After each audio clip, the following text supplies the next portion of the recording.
Don't worry about it. Everything's going to be cool. But I'll never forget, after that lump was removed, we walked into his office, and his first words out of his mouth is, "You're not going to like this news."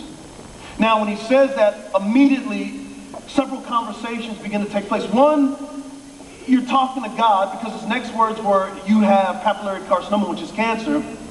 So you're talking to God like, "God, is this really happening?" And then you're praying for your wife, and I grab my wife's hand, but then I don't want to show any panic because I don't know if this doctor is a Christian or not, so I want to pretend like I'm strong. So all this is going through our minds. It's like a nanosecond, but it seems like it's eternity. And I never forget leaving his office. We're walking to the car, and not a word is spoken until we got in the car, and I looked at her, and I just lost, and I said, "Oh no, not my baby." And that first night, when you're diagnosed with cancer, you can't sleep.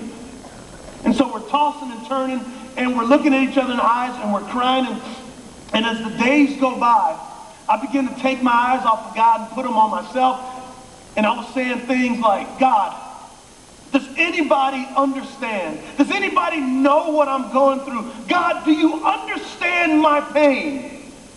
But in the midst of me being inwardly focused, the Holy Spirit moved my eyes to Christ.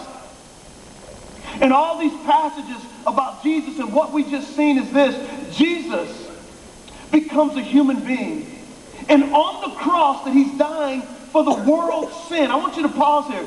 When Jesus Christ died on the cross, he died for all the sins of the world. He died for racism.